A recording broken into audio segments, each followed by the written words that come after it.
New bike days are always exciting, and today is one of those days. I have the Fiido D3 Pro folding electric bike in my possession. I'm going to be doing all kinds of tests in this video, looking at the spec, because we love the specs of these e-bikes, go for a ride, see what it's like uphill, see the battery life, all of that good stuff.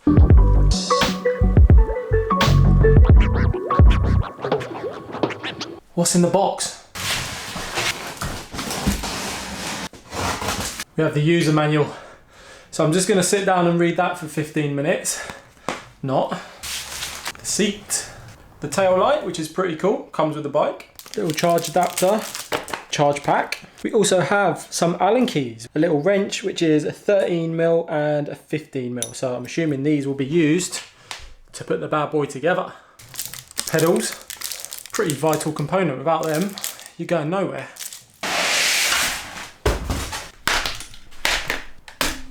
So the bike was really well packaged. You can see everything that's in the box, nice and simple. And it's going to be simple to put it together really, just the seat in, pedals on, bars up. So let's do just that.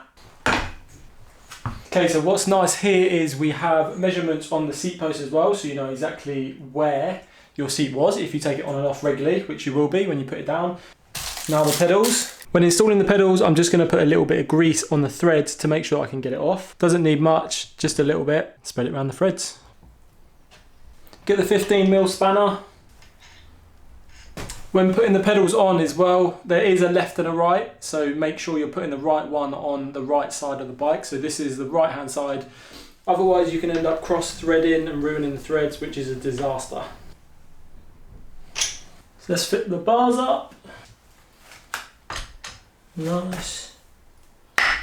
And you've got this little thing that you push in, so that stops this latch falling down and the bars falling, so nice and secure. Lastly, we have a quick release on the bars here, so I'm just going to pull that up, rotate the bars, which is quite nice actually. You can choose exactly what angle you want them. Just tighten that one back up. And she is good to go. Okay, so one of the most important things with these electric e-bikes, these folding bikes, is how small do they fold away, because you might want to just put them out of sight, out of mind. I'm going to see how this folds. I'm going to give my thoughts on what I think about it folding and how big it is. Just like that, and then they're going to fold down. So we can undo that and push the seat. There we go, lock that in place. Then we have the pedals, which we can just lock down like that, and do the same this side. So pull this thing out and just push it down. So there we go, that is how much the D3 Pro folds. Now, it doesn't fold in the middle. That's the biggest point of all of this. However, because it's so small, the actual length of the bike is short and the width is narrow. So that's going to fit over in the back here somewhere in the summer house. It's not going to matter too much. If you get on a train, you're going to be able to just put that somewhere. So let's start with the wheels. We've got 14-inch wheels. They're kind of knobbly-ish road tyres, so you can take a little bit of gravel maybe. We'll see what that's like when we're out on the road. We've got mechanical disc brakes with 160mm rotors, which I'm actually very impressed about. So I'll be intrigued to see how good we can stop with them later in the video. We also have adjustable handlebars, which is very, very good indeed, because what that means is you can drop the handlebars or raise the bars as well as a seat, and it can fit people of different heights. The frame is made of high strength aluminium and the total weight is 17.5 kilos, which isn't super light, but remember we've got a big battery, and that big battery that I just mentioned is in the frame itself, so it's not user removable. Now the claimed battery life is 5 hours, so from one full charge you will get 5 hours of power. Now I don't know how that works, you know, obviously if you're in a hilly area it's going to drop, if you're in a flat area it might be a little bit higher. The motor, which is in the rear wheel, with our rear wheel drive, is 250 watts. So we'll see it later in the video just how the power delivery is from that 250 watt motor on this Fiido D3 Pro. Now the battery, we have a 7.8 amp hour battery, which gives a claimed range of 70 kilometers. And the battery controller is located at the bottom of the seat tube, and that is where the charge port is as well. So that's where you plug it in and get all your juice. Can you tell that I'm quite excited to have a new bike? I can't wait to commute to work on this as well. Subscribe if you want to see that. The bike also comes with a front light built in, which is pretty cool. So that is powered by the battery, and you also get a rear light that comes with the bike as well. So I'll be checking that out later and see how that all works. Now at the front we have a 52 tooth chain disc, and at the rear we have a 12 tooth rear flywheel. So there is only one gear, and that's quite a prominent thing, peeps, because if you run out of juice, then going uphill or anything like that is going to be quite hard with a single gear. The lights that come with the Fiido D3 Pro are actually pretty good as well. You've got the front light, which is built in. Now you can simply press on the controller and that's going to turn the light on and off. The rear light that come with the bike is actually a smart tail light as well, which is actually really good. Now that one is detachable and you charge it via a USB-C cable. It has different modes. It's a smart tail light, which means that it has different functionalities such as a brake warning. So when you brake, the light will come on solid red. Auto light sensing, so it will turn on and off automatically, auto sleep because of the light sensing, and auto wake up. So overall the lights are pretty good that come with this bike, and it's nice that they've actually considered it and thought about it, and it ships with it. There is one thing on this bike that is pretty unique and pretty cool, to be honest, and that is the hidden pump. So let's take a look at that. You simply need to remove the dust cap, get the wheel at a good angle. So not a bad little pump. I quite like it, to be honest. I think it's quite innovative.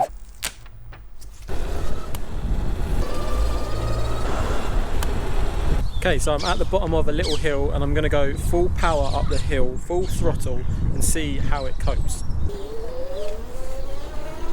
We're off.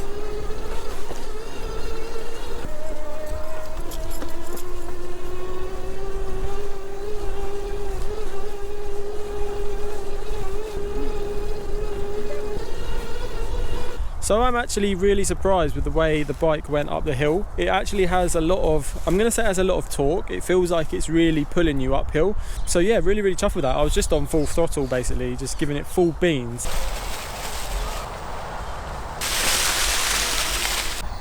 Alright, so let's talk for a second about the controls. You can see in here we've got this little one. The screen is not too bad to see in the bright light, and if we click here we can change the mode. In any of those modes we've got the twist and go, so we can literally twist this and then the bike will just go. So what you can basically do is override the mode, and that will give you full power basically at any time you are riding, which as I found riding today is actually really helpful. Now in terms of the power delivery, it's not bad at all. The power is delivered fairly smoothly. However, I will say there is a slight delay. So as you twist, there's probably a 1 or 2 second delay before the power comes in. So one thing I am intrigued to test is how quickly it can get up to speed. Now I saw 30 kilometers an hour earlier, so what I'm going to do, I'm going to go full power, full pedal, and see how quickly I can get to the top speed. We are off. 10, 20,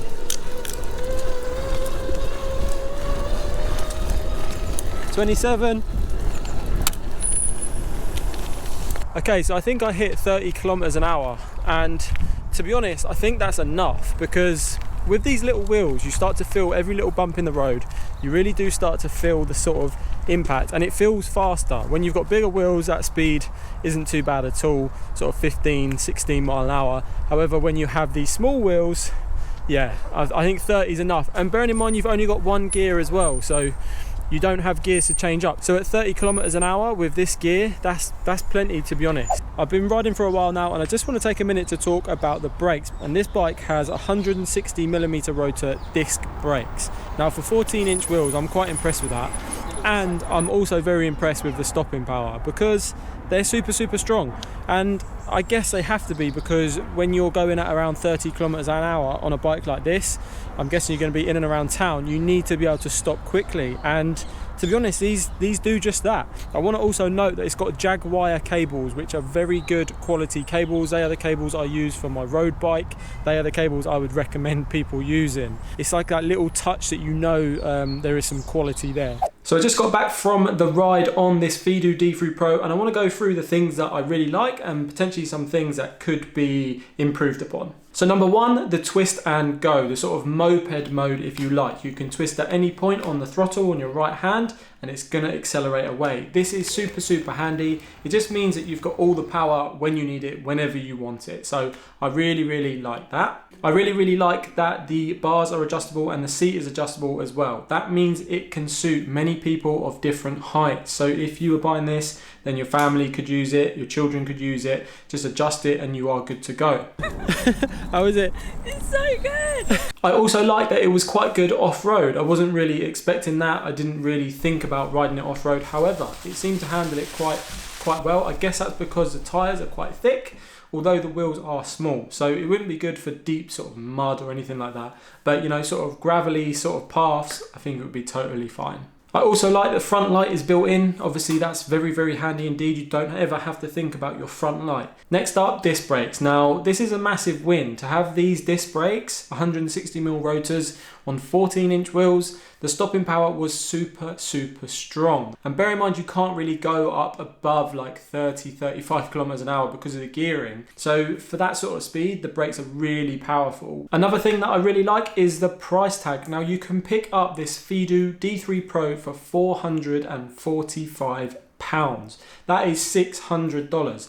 Now that's actually really cheap, I think, for a bike of this quality. And as I said earlier in the video, it comes with things like Jaguar cables. So I guess that is a real plus, is that this is an affordable, or let's say a cheap e-bike. So there you have it, fine people. That is my initial sort of review and thoughts and feelings on the Fiido D3 Pro. I'm going to be riding this bike and probably do a longer term review in the future, so subscribe if you want to see that.